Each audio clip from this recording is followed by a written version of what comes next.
Shall we bring out one of the greatest rock stars it's ever been my pleasure to meet, ladies and gentlemen? Here he is. Give him a big, warm BBC One welcome. For Mr. Lenny Kravitz.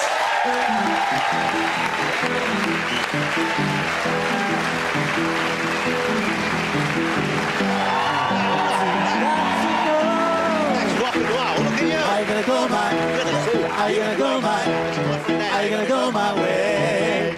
Come and sit down, Lenny. You look fantastic.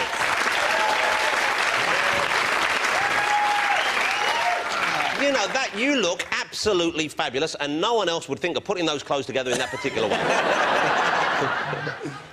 That's true. That is just some kind of combo. What is that around your neck, Lenny? I think it was in my neighbor's yard. He does look like you get a lot of roadkill in the States, don't you? I've seen it. Looks like a mongoose or something. Keeps you warm, though, I imagine. Yes, it does. So how you been, man? I've been good. It's great to see you again. I met you many, many years ago. Yes. And you looked sort of different back then. You had more of a locky kind of hair going on, and you were a bit mustier looking. I'm still pretty musty. Well, yeah. Well, I'm not going to go into that too much, but you know, you looked very lived in back then. Right. Anyway, Lenny, let's talk about your background, because I'd forgotten this. You've got one of the strangest kind of mixes, blood-wise, in you that I would have thought, because one of your parents is Russian, I believe, a Russian Jew, is that correct? Yes. And another parent is from the Bahamas. Yes. Wow, that must have been some weird package holiday they met on, wasn't it? Where did they meet? In America or in the Bahamas? They met in New York City. Wow. At NBC Studios. And do you think you follow, I mean, is there a Russian side to you as well as a Bahamian side, or are you just a hybrid? Are you a New York person? What is it? Do you feel that? I have the mix. Yeah. I have the mix. So what do you get from the Russian side, and what does the Bahamas give you? Well, I mean, you know, I have my Jewish New York sort of Woody Allen, you know, neurotic side. That would be the scarf. And and then I have the, you know, African-American, Bahamian, sort of... laid back. Black thing going on. Yeah. Well, you got the black thing going on. So I've been told. I'd like to get it going on. But I can't get it going on. Because I try and dress in a kind of funky way like that, I just look like a pimp. You know, if I was wearing that, I would be laughed at. You're wearing that, people are saying, you look cool. That's not fair.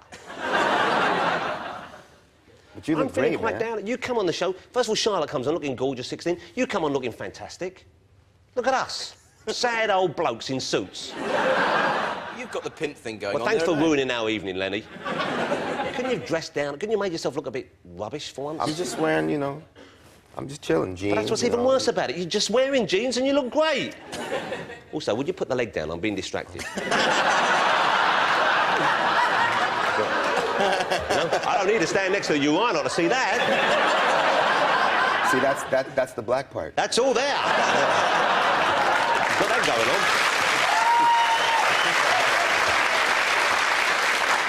Now we feel inferior in every way. You seem... let's talk about your style, though, because I wonder, when you go home, are there times when you put someone that just doesn't work, would we catch you... If we were to knock at the Kravitz residence, right, would there be a time that we'd find you in perhaps just a vest and a cardigan? Or slippers and shorts which were a bit too tight for you? I fantasize about that. I do. To me, that's being, like, really weird, you know? And sometimes I feel like I want to cut my hair and, you know, a nice pair of slacks and a little smoking jacket and my slippers and a little cognac or something. That would be good. You know? That great white dream. But I imagine every gene in your body would turn against it and scream. But one day I might do it. You know, earlier on we had some of the Top of the Pops folks in, and backstage there was a fug in the air. A what? A herbal fug. A what? A fug. I think it's a word for like a fog and a mist combined. Oh, a fug. Yeah, sorry. It was a kind of misty fug. Okay. Of marijuana, okay?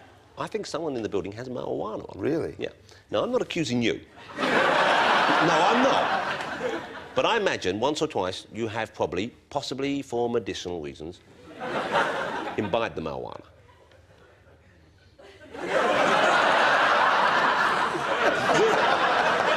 We can move right on if you want. That was Charlotte. With a bong. There she is. Look, Charlotte, we know it wasn't you. She's too young to smoke. She's only just old enough to do most things. Can I ask you something kind of personal, Lenny? Do you mind? Be my guest. Right, now, this is something I've read about you. I don't know if it's true, but it's something which, for obvious reasons, caught my eye. First of all, where'd you read it? I read it in one of our wonderful tabloid newspapers. Oh. OK. Well, it's got to be true, then. Well, I would like... But even if it isn't, it's worth dwelling on. OK. I read that you have a piercing, not just one of your facial piercings. You have a piercing on... Can I be blunt? On your schlong. On my schlong. On your wong, on your wing, your wang, your ding, your dang, whatever you want to call it. It's not actually on it. It's very close to it. It's close to it, to the man flute. Yeah. The purple-helmeted warrior. In your case, purple. I really need to get out more, don't I? But I read that this particular piercing had a diamond on it. Yes, it does. That had once belonged to your mother. That is true. Wow. And so how did this come about? Where was the diamond from? I figured the family jewel should be by the family jewel. Good thinking. Thank God she didn't leave you a tiara. You know, here's something which I haven't asked Lenny if he'll do, and I don't know, and if you feel uncomfortable with this, you just tell me, OK? I read also that you make a fantastic pancake. This looks like it's news to you. You have very interesting publications around your house. Did you catch this? Is it a true story? Yeah, I do make, Well, you know what, Lenny, before pancakes, I die, I'd love to be able to say that I saw Lenny make a pancake. And I have pancake-making equipment here. You know, and I think we could have with us...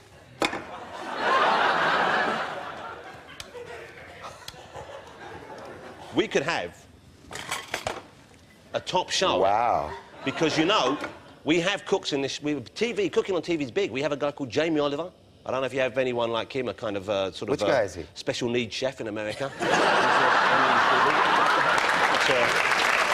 We've got a beautiful woman called Nigella Lawson. Really? Wouldn't want to let you near here. She will last 5 minutes, I'll tell you with you, man. But could you do a pancake first? Go on, rustle up the pancake. But wait, what is this? That's pancake mix. But what's that? That's sugar. You never seen sugar before? For what do you what? think it was? That's a very special... All right, we got fire going here, right? Yeah. Here, look. I have a spatula for you. Hold on now. This is very thin. Is that? Yeah. You can't work with that? You trying to make crepes? What's happening here? Well, it would have to be Are we hot enough? I don't know. Do you want it hotter? Well, you know, let it get hot just for I 1 should minute. imagine you want it hotter than most. Yeah. I should imagine you live dangerously with pancake making. Yeah, it's coming though. And when do you Wait, lemon? You squeeze the lemon on it. Lemon on pancakes?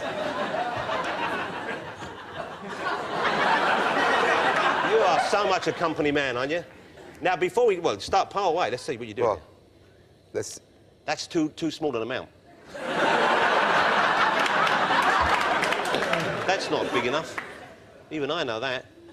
all right. Look at that. Man, it's too thin, man. I can see what kind of a lover you are from the way you're pouring that. It's too thin.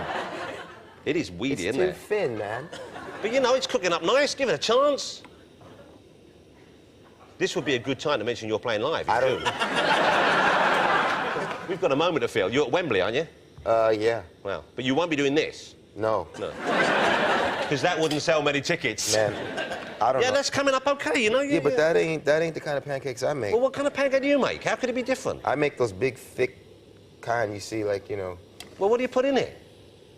Aunt Jemima.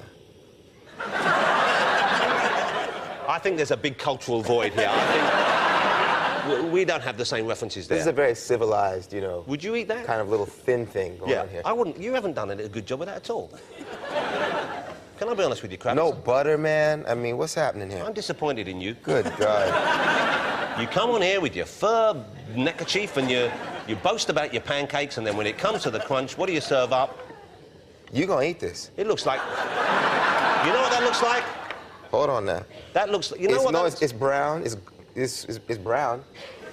The last time I saw something like that, my wife was putting spermicide on it. That's what that looks like. I'm not going anywhere near that, Kravitz. You know what? You've not only let us all down, you've let yourself down. I hope hope you're ashamed of yourself right now. Stop it. You know? Don't encourage him. Yeah. He talks the talk, he can't walk the walk. Wait a minute. What? Hold on now. Would it be nice? You know, I would eat some, but I don't eat anything unless Andy's tasted it first.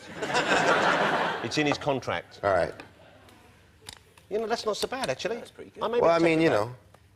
But you must barely eat at all. Look at the size of you. You're about a 28-inch waist. Look at that. I don't get this lemon thing. But, You never tried that? Look, you put some sugar on, There we go. bit of lemon. There you go. I tell you, take that back to Charlotte, she'll be yours.